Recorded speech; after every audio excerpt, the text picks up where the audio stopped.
Okay, you know what? I'm going to have to stop you there because I see the call I was hoping for is here.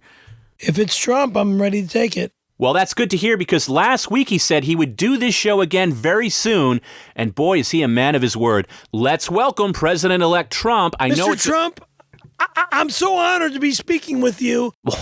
Okay, hang on, Perry. I haven't picked up yet. Oh. Forgive me.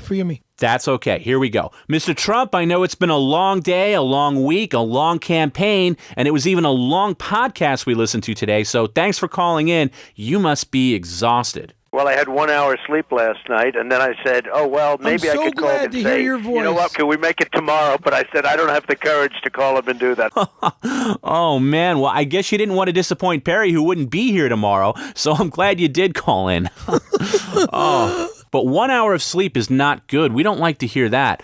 Tell him he should get more sleep.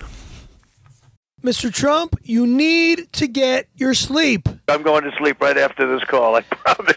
Oh, man. Well, that's good to hear. But hey, we need to point out that this is your first interview since you won the election. I want to express my gratitude. And you know what? I'm sorry, Perry, this should be your interview. Ask him why he decided to pick Simply Down the Wrap-Up Show as his first interview as president-elect. Mr. Trump, what made you decide to pick up, or what made you decide to call the Simply Down the Wrap-Up Show today for your number one interview? I got a call from Tom. Very nice. Yesterday, just as a friend of mine. I did, that's true. So when you said, please call, I said, I'll call. Very, very nice. Well, I was calling to congratulate you more than anything else, but I really appreciate you keeping your word and calling in. So now that the election's over, you've had time to... See, I'm doing it again. I'm sorry. Perry, why don't you ask him if winning the election has changed him at all? Mr. Trump, has winning the election changed you in any way, shape, or form at all? Well, I think it has changed me because I see, so many hopes and so many dreams out there that didn't happen, that could have happened with leadership, with proper leadership. And people are hurt so badly. You look at the veterans, they've been hurt so badly. They're great people. Terrible. There are great people, and they've been hurt so badly. It's terrible. What was that, Perry? I says it's terrible what's going on with the veterans and us and some of us that are disabled out there. It's just very hard for all of us these days. And the same thing with jobs and the medical plans. Very hard. Yeah. Why don't you ask him what he's learned from this whole process? Mr. Trump, what have you learned as for running for president and working with those in Washington, D.C. and stuff? Well, I think I've learned two things. Tremendous people that we have in this country. Tremendous I agree. people with tremendous potential. And, people that are really, if you would have told me, I've gone through all corners of the country, and we just have people that are absolutely incredible people. It's incredible what you've done and your running and stuff. It was just massively incredible. And how fast and amazing it went from you just deciding you're going to run for president. What was it, 6 months, 9 months, a year later? Bam, you're the president? Oh my God. Is that I mean, I'm speechless. I'm just totally like, whoa. Well, we have to do things to help the people. The people are great, but they're really being hurt. Obamacare is a disaster. Yes. It's just, we can talk about the military's depleted, and we can talk about security and safety, and everybody knows that. And we need strong borders, and we have to be very careful with our immigration policies. We need vetting and all nuts. of that. It's so bad. That's why I ran. That is why you ran, and it's amazing how far this whole thing has come. Now, I'm sure you're sick of talking policy, so I'll shift gears here and talk a little bit about today's podcast, which you heard, of course, and it seems like the $20 shout-outs are getting a little out of hand. Last week you said there would be a lot more of them, and you were right. So much more that there's going to have to be more shows to get them all out. But one thing I noticed today was just how many of these shout-outs kept referencing things that Perry doesn't want to talk about. Like the whole Randy Callahan situation. There seems to be such a fascination with it. Well, it just seems like a very long time ago. Yes, I agree. It was a long time ago. And it happened once, and that was it. And people still dwell on it and still like to put me down about it.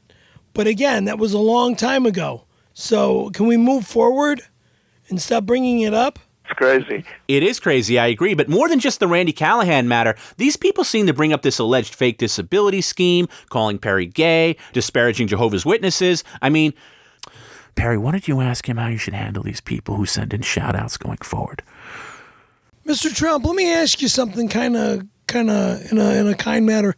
How do you feel I should handle these jerk-offs that send me these types of announcements and stuff in a rude way? Well, first of all, we have to. These are sick people. Okay, these are sick, evil people. Exactly. And the way we coddle them, and the way we're afraid to say anything, and we're afraid to say what the problem is, and who they are. Yeah, that's the thing, and I'm sorry to cut you off there, Mr. Trump, but we don't know who they are. They use fake names, and they think they can hide.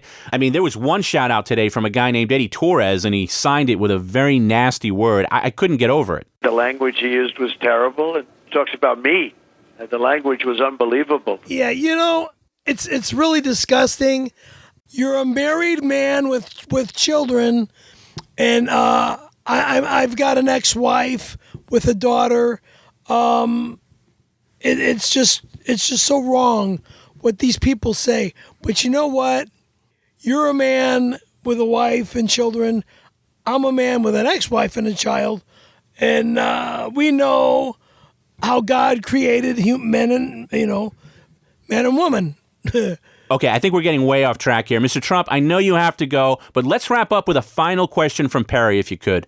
Ask him if he has any regrets. Mr. Trump, do you have any regrets about this, about what's going on?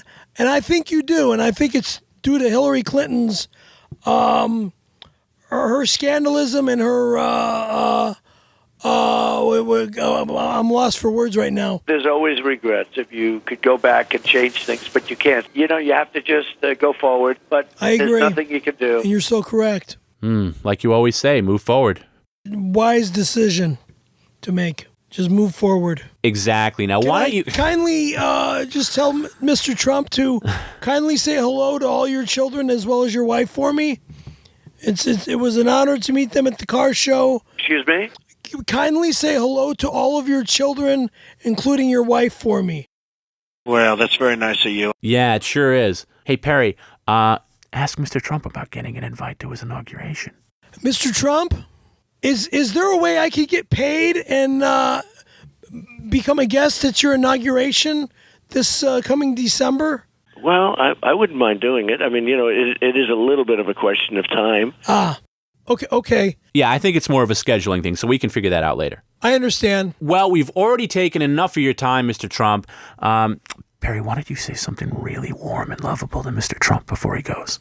Mr. Trump, again, it's an honor. To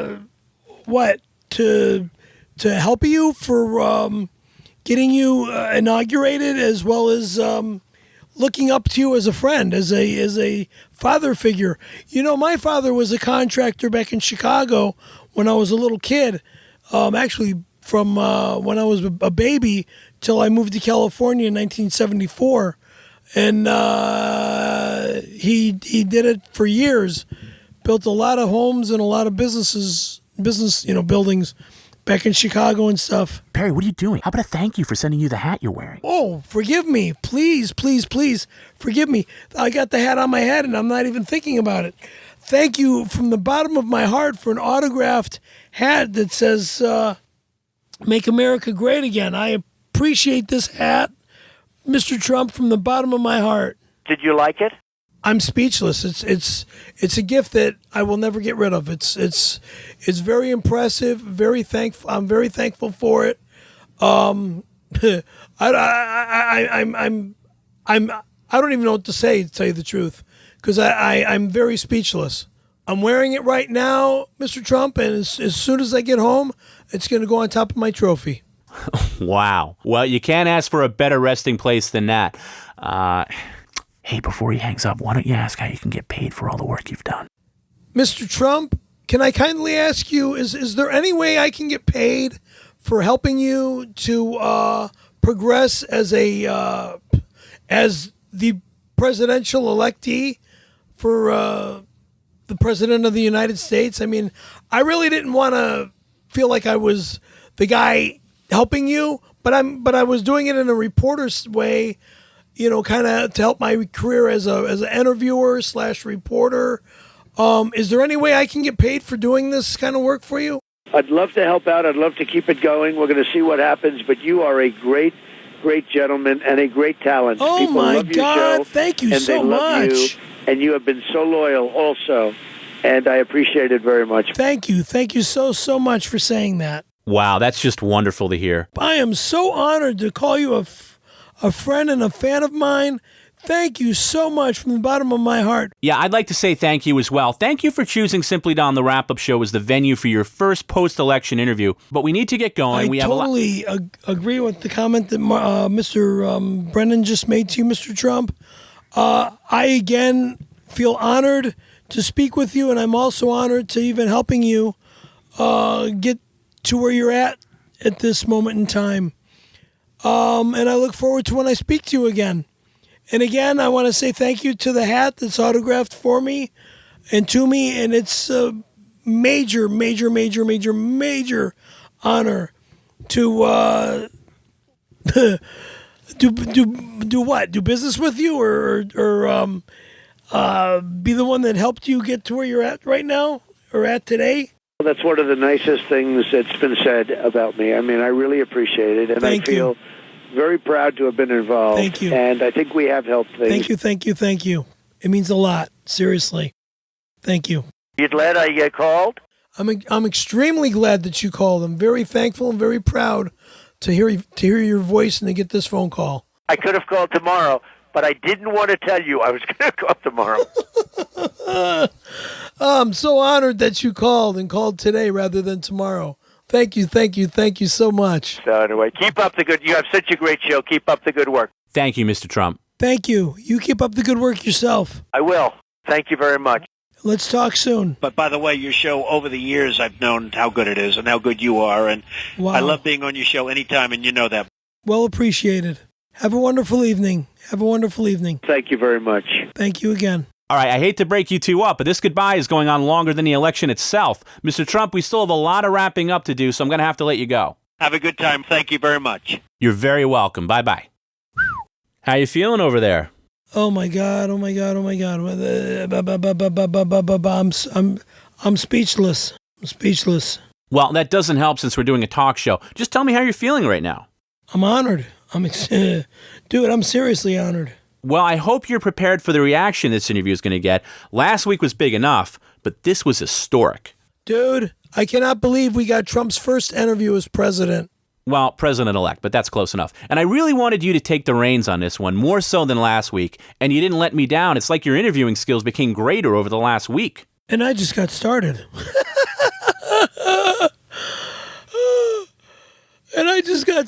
I can't fucking believe this. I'm gonna